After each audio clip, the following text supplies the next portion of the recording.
This is Radar for On the Radar Entertainment Blog, coming to another edition of Movie Reviews and Observations number 108.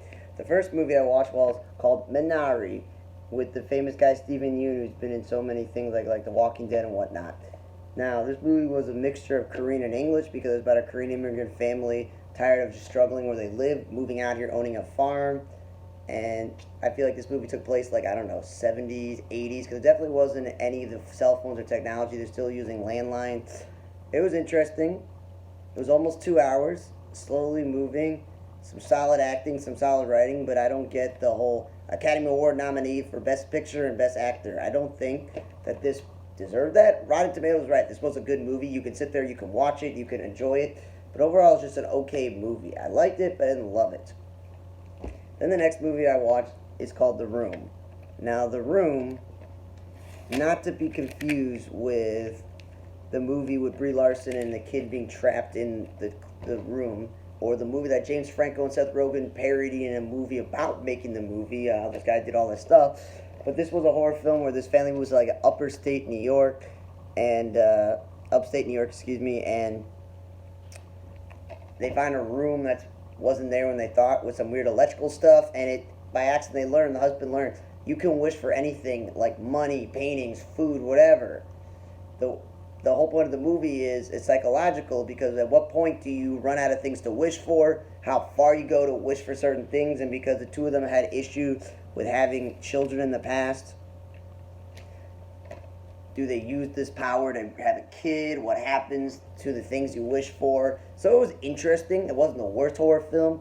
It wasn't the best horror film I watched, but it was interesting enough, entertaining enough to sit through it for 90 something minutes and go, okay, cool. You can like, okay, I can see what happens here, what's going to happen. So some like scary stuff at the end, trying to hook you. Maybe they'll make a sequel. So it was interesting. Wasn't the greatest movie, but it was a watchable horror film. I've seen too many horrible movies for horror films in the last 10 years, and this one was not horrible.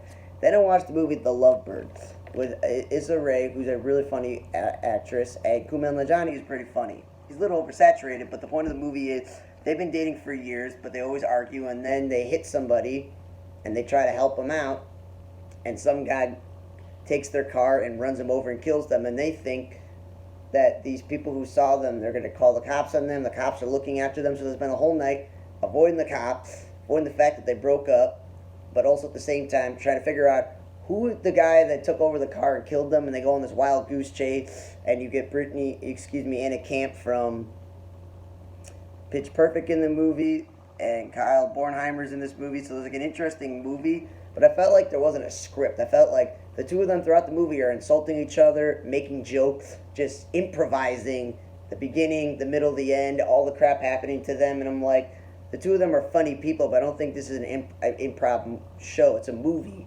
So the script wasn't that great. It was okay. It made you laugh, but I wouldn't go out of my way to watch it. I watched the unrated version because I thought, hey, a longer version would be better. But yeah, it was not that good as you would think based on the people in the movie. Then I watched the movie The Hunted, and this was horrible. Slowly moving for an 80-minute movie. It's one thing when the movie's an hour 40, hour 50, 2-hour movie, and it's slowly moving, and you don't want to get to the point because it's a long movie, but you need to get to the point a lot quicker. And this French woman, I don't know where they are, some dude tries to bother her at a bar, another dude protects her, takes her home, she wants to get out, and then they come back and try to kill her, and then she runs in the wild, and she's being on the hunted. But then it shows a woman who looks like a grandmother, but not a mother, teaching the boy how to survive, and the schmuck who's trying to get her kills a bunch of people, and is trying to kill her in the wild, and it's like, it looks like a rape movie, because he's trying to rape her, and all this other stuff, and I'm like, this is again an example of, why would a movie about a girl being hunted in a bar in the wild and a guy trying to rape her and he films his victims and things like that, and a lot of people that you root for in the movie get killed, and it's just like, yeah, it was a horrible movie. I just don't know why they made it. It's just weird. Then I watched American Fighter, based on a true story. So I like to watch movies based on true stories. I like to watch sports movies, so this is like a fighting boxing movie, and Sean Patrick Flannery is a retired boxer mentor. Tommy Flanagan's the promoter, and the main guy, George Kostruis, is supposed to be like a native. Like a native from like India or like the Pakistan, Middle East. I don't know if this movie was like a 70s or 80s movie, but maybe it was late 70s, early 80s with the time frame because it wasn't recent time. And it was basically a college student who was trying to get his parents out of a bad situation in the country, and he doesn't know how to come up with the money to help his mother who's sick. So he's got to overcome a lot of obstacles. Has a girlfriend, has a roommate who's best friend, and I know him from being in Grand Hotel, and the guy is like his friend on the team. He's the one that shows him into this whole entire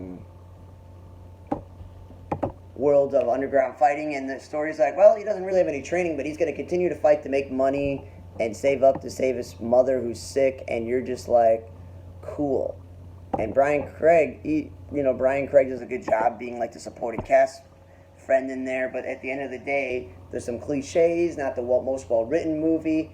Sean Baker's family, it takes him to like an hour plus in the movie till he becomes a mentor and tries to help him and stuff. And I just thought, okay, it was overall not bad. 90-something minute, based on a true story fighting movie, and Sean Patrick Flannery is in all these like movies that seem like direct to DVD. So yeah, it wasn't bad. It was enjoyable, something you can actually sit through and watch and enjoy compared to other movies I watched this week. And then I watched Morgue. And just to warn you, bad horror movie. It's slowly dragging for also an hour, 20-something minute movie. And it's a dude who runs over somebody, then it's working a morgue, and then gets haunted and creeped out the whole entire night. And you're like, okay, weird. And then you're just like, okay. He finds out he's not supposed to be at the morgue. He's supposed to be at the hospital or morgue. He's supposed to be at a construction site.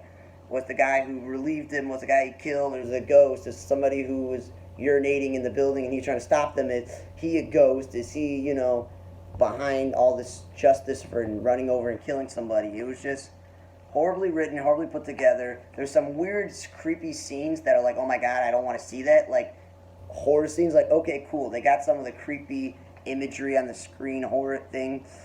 But again, it's in subtitles. So it's like, well, I got to sit through a slow-moving movie with like subtitles, and it's horribly written. It's a little bit confusing what's going on, who's going on, and not the best acted movie. For these small-budget films, at least cinematography was better than some of the other ones. But yeah, The Hunted and Morgue. Don't waste your time watching these quote-unquote horror films. So I feel like the best movie I watched this week was American Fighter because it was a based on true story fighting boxing movie with some good actors and good storytelling. And The Room was a pretty good horror film that is not bad, not good. You can watch it.